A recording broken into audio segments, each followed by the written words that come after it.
तो 18 आवर्स प्रदेश के 2 साल पूरा होने के मौके पर ये मेगा कवरेज हमारी जारी रहेगी। लेकिन चलिए अब लौटते हैं इक्विटी मार्केट पर और सबसे पहले शुरुआत करते हैं ग्लोबल मार्केट के संकेतों से। एशियाई बाजारों की बात करें तो कमजोर शुरुआत हो रही है। हालांकि चीन के बाजार तो 6 अक्टूबर तक बंद रहेंगे, लेकिन बाकी सभी जो इंडाइसेस हैं वो इस वक्त लाल निशान में दिखाई दे रहे हैं। गिफ्ट निफ्टी की भी जो शुरुआत है वो हल्की कमजोरी के साथ हो रही है। विश्व मोहन हमारे साथ जुड़ चुके हैं मुंबई स्टूडियो से। विश्व मोहन, बताइए इस वक्त ग्लोबल मार्केट से कैसे संकेत मिल रहे हैं? ओके, बिल्कुल जैसा आपने कहा एशियाई बाजारों से कमजोर संकेत है, लेकिन अमेरिकी बाजारों में कल काफी गिरावट देखी थी। 1.5 से 2% तक की गिरावट सभी इंडेक्स में देखने को मिली। ये गिरावट इसलिए आ रही है क्योंकि ब्याज दरों को लेकर जो बयान फेड का आया है उससे लग रहा है कि नवंबर में जो बैठक होगी, अगली बैठक, वहां पर भी 0.25% ब्याज दरें बढ़ाई जा सकती है। बॉन्ड यील्ड 16 साल की ऊंचाई पर है और साथ ही हाउसिंग सेक्टर को लेकर चिंता है कि हो सकता है कि वहां पर फ्रीज की स्थिति बन जाए कि ऊंची ब्याज दरों से डिमांड को लेकर चिंता है, वो दबाव यहां पर बन रहा है। 10 year bond yield, 30 year bond yield दोनों 16 साल से ज्यादा की ऊंचाई पर है। 2 ईयर बॉन्ड यील्ड 17 साल से ज्यादा की ऊंचाई पर है। तो ये लगातार दबाव बना रहे हैं।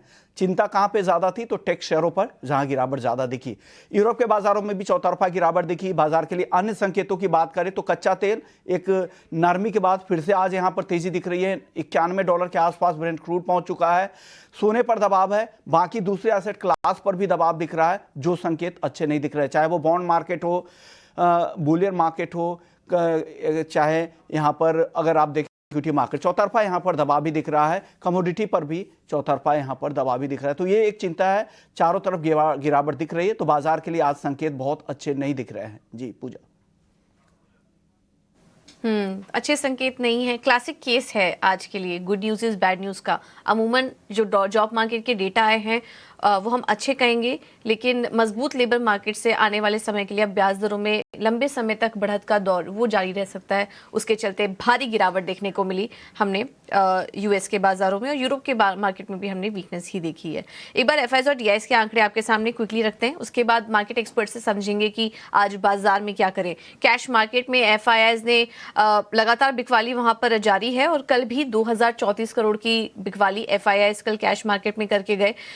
इसके अलावा डीआईएस की बात करें तो वहां पर सपोर्ट था, खरीदारी का आंकड़ा निकल कर आया 1361 करोड़ का। इंडेक्स फ्यूचर में 1840 करोड़ के आसपास की बिकवाली हुई। इंडेक्स ऑप्शन खरीदारी का आंकड़ा है 7882 करोड़ का।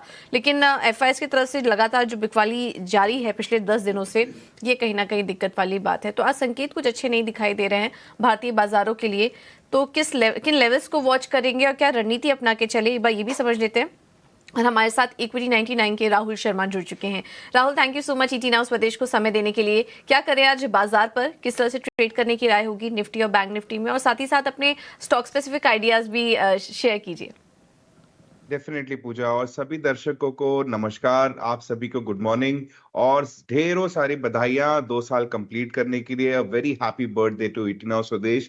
ये 2 साल मैं आप लोग के चैनल के साथ में एसोसिएट रहा हूं और जानता हूं कि कितनी मेहनत आप लोगों ने करी है, और इन सब चीजों का फल आपको डेफिनेटली आने वाले दिनों में मिलता हुआ दिखेगा। बहुत ढेर सारी बधाइयां पूरी टीम को, मेरी और मेरी टीम की तरफ से।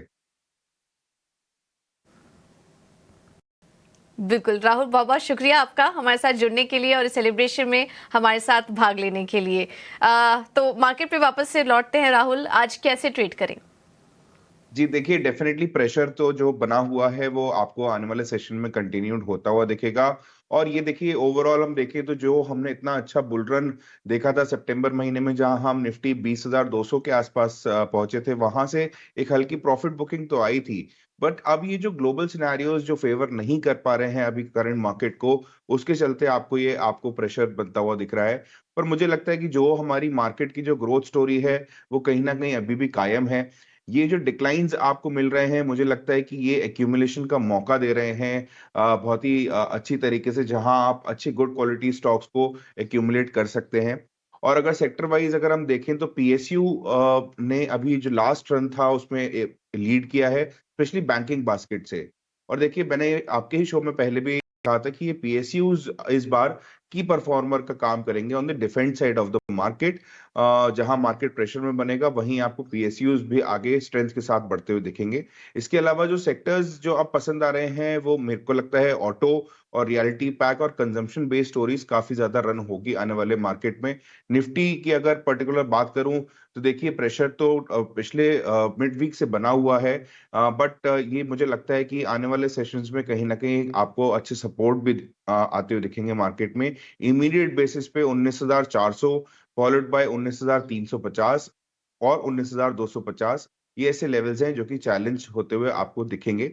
और अपसाइड में अगर बात करें तो 19,630, 19,750, 19,800 ये कहीं ना कहीं हर्डल का काम करेंगे ऑन दी अपसाइड जर्नी।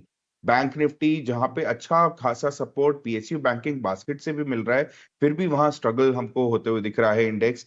और मुझे लगता है कि आने वाला जो सेशन, जो रिजल्ट्स का सेशन है, वो कहीं ना कहीं जहां पे अगर बैंक्स अच्छा परफॉर्म कर पाए अगर बिजनेस वाइज, तो वहां पे आपको ओवरऑल H1 की पूरी स्पेस दिखेगी। और ज्यादा करके आप देखिए तो एचडीएफसी जिसका वेटेज भी काफी ज्यादा बड़ा है, तो कहीं ना कहीं मार्केट की आय उस पर बनी रहेगी। मेरा मानना है कि इमीडिएट बेसिस पे देखें तो 44,300, 44,200 ये एक सपोर्ट का काम करेंगे। और जो चैलेंज जो हमें अपसाइड देखने को मिल रहा है वो मुझे लगता है कि कहीं ना कहीं 44,670, 44,750, 45,000, ये कुछ ऐसे चैलेंजिंग एरिया रहेंगे ऑन दी अपसाइड जर्नी। इसी के चलते जो हमने स्टॉक्स जो सिलेक्ट करके रखे हैं, देखिए सबसे पहले तो मैं ऑटो पैक से टीवीएस मोटर्स के बारे में बात करना चाहूंगा, जो करीबन 1530 के आसपास जिसने अपनी क्लोजिंग दी थी। देखिए अगर मार्केट के प्रेशर के चलते इसमें अगर डिक्लाइंस मिलते हैं तो एक बहुत ही अच्छा मौका होगा इसको ऐड करने के लिए। 1600 रुपए के लक्ष्य बन के आ रहे हैं और जो स्टॉप लॉस यहाँ पे रखना होगा वो 1500 का रखना होगा। चार्ट स्ट्रक्चर बहुत पॉजिटिव है, अभी आंकड़े भी आए थे इनकी टू व्हीलर बिक्री के, भी अच्छे रहे थे, तो मेरा मानना है कि आने वाले सेशन में आपको ये बहुत अच्छा साबित होता हुआ दिखेगा। Second selection again from PSU banking basket, Indian bank, जो कि करीबन 440 के आसपास क्लोजिंग दी थी।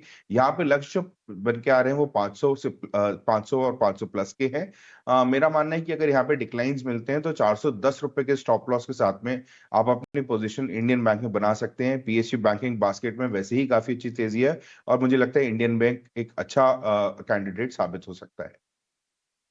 तो ये है नज़रिया और मार्केट पर। इसके साथ ही जो स्टॉक्स आपको आपके सामने रखे वहाँ पर भी अहम लेवल्स बताते हुए राहुल। चलिए, बहुत बहुत शुक्रिया करेंगे राहुल आपका इस अहम जानकारी के लिए। और बढ़ते हैं आगे, हमारे साथ शरद बने हुए हैं और आज कहाँ रखनी है नज़र, आखिर किन खबरों और किन ट्रिगर्स पर करें फोकस, ये हमारे साथ बताएंगे। लेकिन शरद, सबसे पहले ईटी नाउ स्वदेश के 2 साल पूरे हुए हैं और हम सभी के लिए एक बड़ा माइलस्टोन, बताएं आज कहाँ रखें नजर। जी बिल्कुल, आपने सही किया और हम दर्शकों के लिए बहुत आभारी हैं कि 2 साल से जो आपने हमें सपोर्ट किया है। रोज़ सुबह 7 साढ़े 7 बजे आके जो है हम इम्पॉर्टेंट न्यूज़ फ्लोज लाते हैं और आपको बताते हैं बाज़ार से सबसे पहले कि क्या इंपॉर्टेंट होता है। और आज भी जो है हम कुछ अलग नहीं करेंगे, बट यही इस पर ही फोकस करेंगे। सबसे पहले आता है आईपीओ मार्केट का एक्शन। यहाँ पे लिस्टिंग होने वाली है अपडेटेड सर्विसेज के लिए। आईपीओ प्राइसेस 300 रुपये प्रति शेयर है। आईपीओ सब्सक्रिप्शन लगभग 3 गुना है, हालांकि म्यूटेड लिस्टिंग एक्सपेक्टेड है। वेलिएंट लैब्स उनके सब्सक्रिप्शन के आखिरी दिन ऑफ सेल में जो है लगभग 30 गुना जो है सब्सक्रिप्शन देखने मिली है। अब आती है Q2 अपडेट्स, जहां पे हम बताएंगे कि क्या इंपैक्ट देखने मिल सकता है। बजाज फाइनेंस की स्ट्रॉन्ग Q2 अपडेट्स देखने मिली है, जहां पे कस्टमर एक्विजिशन और लोन बुकिंग और AUM ग्रोथ तीनों में एक अच्छी स्ट्रेंथ आई है। एवेन्यू सुपरमार्ट्स के मिले जुले नतीजे देखने मिले हैं। ऑलमोस्ट 18.5% का टॉप लाइन आया, हालांकि रेवेन्यू पर स्क्वायर फीट उसमें गिरावट आई है, तो मिक्स सेट ऑफ नंबर्स है। वी-मार्ट के वीक सेट ऑफ नंबर्स देखने मिले हैं।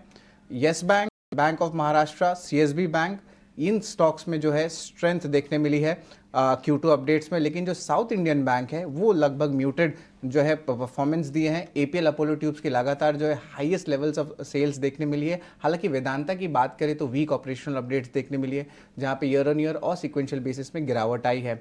खबरों वाले शेयर्स में IDFC फर्स्ट बैंक के QIP लॉन्च हुए 3000 करोड़ का, फ्लोर प्राइस ऑलमोस्ट 95 रुपीज़ पर शेयर है। मारुति सुजुकी को जो है लगभग 2160 करोड़ का IT का नोटिस आया है। CCL प्रोडक्ट में NJ म्यूचुअल फंड ने 0.5% स्टेक लिया। अदानी एंटरप्राइजेज में जो है अबू धाबी की IHC ने अपनी स्टेक 5% से ऊपर बढ़ाई है। हीरो मोटोकॉर्प में हार्ली डेविडसन जो है अपनी डिलीवरीज 15 अगस्त से स्टार्ट करेगी। रेमंड भी लगभग 300 करोड़ जो इन्वेस्ट करेंगे अपनी आर्म टेंसेंट में। और आखिर में स्ट्राइड्स फार्मा को यूएस एफडीए का अप्रूवल आया है फिश ऑयल ड्रग के लिए, जो वो लॉन्च करेंगे एक लीडिंग जेनरिक फार्मा कंपनी के साथ। तो ये सारे खबर जो है दिन के ट्रेड पे आपके फोकस होने चाहिए। बिल्कुल, बहुत बहुत शुक्रिया करेंगे शरद इन ट्रेड्स और खबरों के लिए। और कहाँ हैं ये बताने के लिए वामाक्षी हमारे साथ जुड़ चुकी हैं। वामाक्षी, बताएं। जी बिल्कुल, शुरुआत करते हैं हम एवेन्यू सुपरमार्ट्स के साथ। हम देख रहे हैं कि मैक्वायरी की तरफ से रिपोर्ट आ रही है कंपनी के Q2 अपडेट पर। उनका कहना है कि सेल्स ग्रोथ कमेंट्री लार्जली अनुमान के मुताबिक रही है। इनफैक्ट ग्रेजुअल रिकवरी भी नजर आई है सेल्स मोमेंटम में, और ओवरऑल उन्होंने अपनी आउट परफॉर्म की राय को रखा है। टारगेट प्राइस दिया है 4550 रुपीज़ प्रति शेयर का। इसके अलावा बजाज फाइनेंस भी फोकस में रहेगा। कंपनी की तरफ से Q2 अपडेट आया है और यहाँ पर हम देख रहे हैं कि काफ़ी मजबूत ग्रोथ बरकरार रखी है कंपनी ने।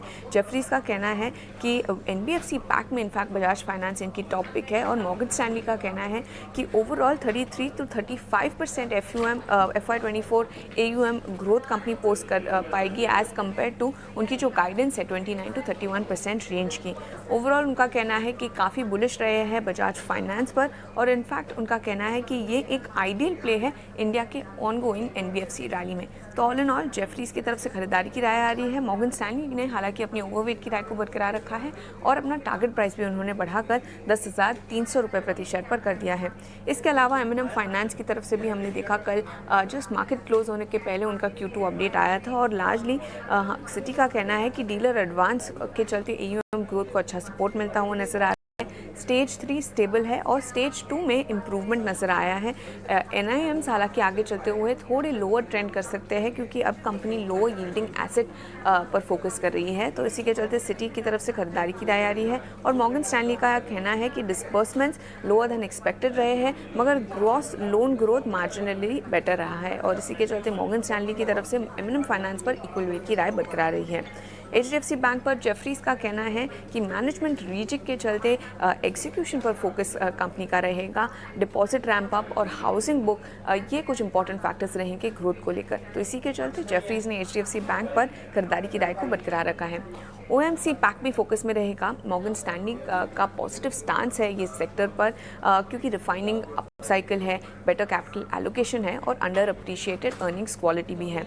BPCL एंड IOCL उनके मुताबिक काफ़ी पॉजिटिवली सरप्राइज कर सकते हैं काफ़ी सारे फ्रंट्स पर। तो इसी के चलते मॉर्गन स्टैनली पॉजिटिव नजर आ रहे हैं OMC स्पेस को लेकर। और आखिर में हम फोकस करेंगे पावर ग्रिड पर। जेफरीज का कहना है कि मार्केट शेयर मीनिंगफुली बढ़ता नजर आया है कंपेटिटिव बिडिंग ट्रांसमिशन प्रोजेक्ट्स में। इनफैक्ट करीब 20,000 करोड़ का केपेक्स भी लाइकली है FY26 तक। तो इसी के चलते जेफरीज ने पावर ग्रिड पर खरीदारी की राय को बरकरार रखा है। टारगेट प्राइस दिया है 212 रुपये प्रति शेयर का। थैंक यू वामाक्षी, आपका ये सारी जानकारी देने के लिए। चलिए अब आगे बढ़ेंगे, और आज 2 साल पूरा करने के उपलक्ष्य में ET नाउ स्वदेश में आज दिन भर दिग्गज इंडस्ट्री लीडर्स और पॉलिसी मेकर्स का जमावड़ा रहेगा। तो उसकी मेगा कवरेज आप दिन भर आज ET नाउ स्वदेश पर देखिए। हमारे साथ नीलकंठ मिश्रा जुड़ेंगे, विजय खेड़िया दिग्गज निवेशक और देवना मेहरा, इसके अलावा गौतम दुग्गल, अतुल सूरी, विक्रम कोटक, दिनेश खरा जैसे बड़े दिग्गज इंडस्ट्रियलिस्ट हमारे साथ जुड़ेंगे। उसके अलावा मार्केट एक्सपर्ट भी हमारे साथ जुड़ेंगे। ये सारी तस्वीरें आपकी स्क्रीन पर, तो मिस मत करिए। आज ET नाउ स्वदेश के साथ बने रहिए दिन भर और जानिए कि बड़े दिग्गज इंडस्ट्रियलिस्ट, बड़े पॉलिसी मेकर्स का क्या कहना है भारत की ग्रोथ स्टोरी पर, और उसमें ET नाउ स्वदेश की भी अहम भूमिका होगी आज के दिन। तो आज दिन भर हमारी ये मेगा कवरेज जारी रहेगी। चलिए अब बात करते हैं कमोडिटी मार्केट की। हमारे साथ केडिया कमोडिटी से अजय केडिया मौजूद हैं। Ajay, thank you so much ET now स्वदेश को समय देने के लिए, और बहुत बहुत शुक्रिया आपका आज इस खास दिन हमारे साथ जुड़ने के लिए। तो आज किस तरह से ट्रेड करें कमोडिटी मार्केट में? हम देख रहे हैं बॉन्ड यील्ड्स बढ़ रहे हैं, अपने ऊपरी स्तर पर आ चुके हैं। डॉलर इंडेक्स अब 107 के पास पहुंच रहे हैं, जिसका कि असर कमोडिटी मार्केट पर पड़ रहा है। कैसे देख रहे हैं आप इन लेवल्स को, और उसको देखते हुए आज कमोडिटी मार्केट में कैसे ट्रेड करें? नमस्कार पूजा जी। डेफिनेटली अगर देखा जाए, सबसे पहले तो ET नाउ स्वदेश को बहुत बहुत बधाई। 2 साल की हिंदी भाषा भारत के लिए काफी इम्पोर्टेंट है, और काफी पाइवेट रोल हमने देखा है ET नाउ स्वदेश ने इसमें दिखाया है। कमोडिटी मार्केट की बात करें तो हमने शुक्रवार सोमवार के सेशन में काफी बड़ा जंप हमने डॉलर में और बॉन्ड यील्ड में आते हुए देखा, जिसका नेगेटिव असर पूरे कमोडिटी मार्केट में पड़ता हुआ दिखाई दिया। बट कहीं ना कहीं कल की गिरावट के बाद मार्केट आज स्टेबल होता हुआ दिखाई दे रहा है। 1820 के करीब गोल्ड और $21 के करीब चांदी। तो मुझे लगता है कि कल 2 दिन की बड़ी गिरावट के बाद कहीं ना कहीं सोने और चांदी में लो लेवल पे थोड़ी थोड़ी बाइंग लौटती हुई दिखाई देगी, जिसके चलते एमसीएक्स पे गोल्ड 56,800 पे लेना चाहिए। 56,600 का स्टॉप लॉस रहेगा। लिमिटेड अपसाइड 57,150 का रहेगा। वहीं अगर चांदी की बात करें तो 67,000 के करीब लेके चलिए। 67,800 तक का एक बाउंस देखने मिल सकता है। वहीं अगर कच्चे तेल की अगर बात करें तो कच्चे तेल में ब्रेंट अभी भी $90 के करीब ट्रेड कर रहा है। ओपेक की मीट सामने है, जिसको देखते हुए मुझे लगता है थोड़ी रिलीफ कंटिन्यू मिलेगी, क्योंकि आउटपुट में कोई भी जो व्यू लास्ट मंथ का था वो अनचेंज ही रहेगा, जिसके चलते हम देखेंगे एक जंप मिल सकता है। तो 7400 पे कच्चे तेल को लीजिए। 7280 का स्टॉप लॉस लगाइए। 7550 का टारगेट रहेगा। एंड अंत में अगर हम जिंक की बात करें तो चाइना मार्केट क्लोज होने के चलते मार्केट एक सीमित दायरे में है, बट बड़ी गिरावट के बाद जिंक में अब सपोर्ट दिखाई दे रहा है।